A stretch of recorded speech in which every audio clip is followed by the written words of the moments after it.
क्या आपका दिमाग भी रश आवर के ट्रैफिक जाम जैसा रहता है? हमेशा चिंता, डर और हजारों विचार। क्या आप भी रात को सोने की कोशिश करते हैं, लेकिन आपका दिमाग बस कल क्या होगा और बीते कल में क्या हुआ की उधेड़-बुन में लगा रहता है? अगर हां, तो ये कहानी आपके लिए है। ये कहानी है आर्यन की और एक तांबे के लोटे की, जिसने उसे मन की शांति का वो राज बताया जो बड़ी-बड़ी किताबें भी नहीं सिखा सकीं। मुंबई की भागदौड़ भरी दुनिया में 25 साल का आर्यन रहता था। बाहर से देखने में सब ठीक था, अच्छी नौकरी थी, पैसा था, लेकिन अंदर एक तूफान चल रहा था।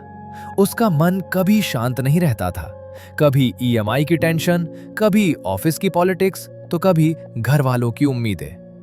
वो इतना ओवरथिंक करता था कि खुश रहना तो जैसे भूल ही गया था। जब बर्दाश्त की हद हो गई तो आर्यन ने सब कुछ छोड़कर कुछ दिन के लिए शांति ढूंढने का फैसला किया।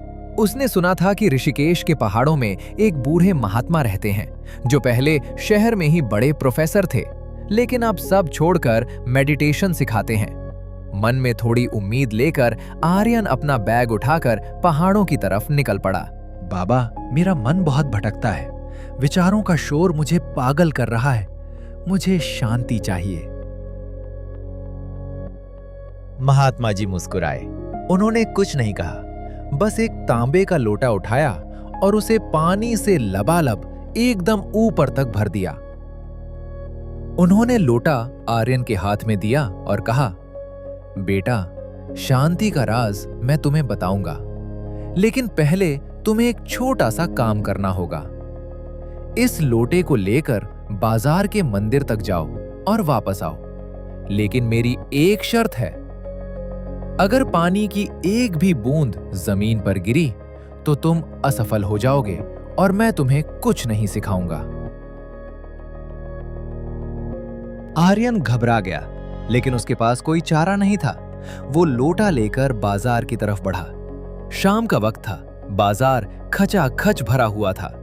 रिक्शा के हॉर्न बज रहे थे, सब्जी वाले चिल्ला रहे थे, लोग धक्का मुक्की कर रहे थे। लेकिन आर्यन ने न जलेबी देखी, न गाय, न भीड़। उसकी नजरें सिर्फ और सिर्फ उस पानी की सतह पर थी। उसका एक एक कदम फूंक फूंक कर उठ रहा था। उसका पूरा फोकस सिर्फ उस लोटे पर था कि कहीं पानी गिर न जाए। करीब आधे घंटे की मशक्कत के बाद आर्यन वापस आश्रम लौटा। उसने धीरे से वो लोटा महात्मा जी के सामने रखा। कमाल की बात यह थी कि लोटे से पानी की एक बूंद भी नहीं गिरी थी। उसने एक गहरी सांस ली और गर्व से कहा, बाबा, मैंने कर दिखाया। देखिए, एक बूंद भी नहीं गिरा। महात्मा जी मुस्कुराए और पूछा, बहुत अच्छे आर्यन, लेकिन एक बात बताओ, क्या तुमने रास्ते में वो शादी की बारात देखी? क्या तुमने मंदिर की वो तेज घंटियां सुनी? आर्यन ने कहा, नहीं बाबा, मेरा ध्यान सिर्फ लोटे पर था। तब बाबा बोले, बस बेटा, यही मन की शांति का रहस्य है। बाजार का शोर, वो भीड़ सब वहीं थी, लेकिन उन्होंने तुम्हें परेशान नहीं किया, क्योंकि तुम्हारा मन पूरी तरह से प्रेजेंट मोमेंट में था। तुम्हारा मन उस लोटे पर टिका था। दोस्तों, हमारी जिंदगी भी उस बाजार जैसी है। शोर हमेशा रहेगा, लेकिन असली शांति हिमालय भागने में नहीं, बल्कि जीवन के बाजार के बीच में रहते हुए अपने मन को अपने काम पर टिकाए रखने में है। अगर इस कहानी ने आपको थोड़ा भी सुकून दिया हो तो इस वीडियो को लाइक करें। ऐसी ही और कहानियों के लिए चैनल को सब्सक्राइब करना ना भूलें और हमेशा याद रखें, कल से बेहतर आज।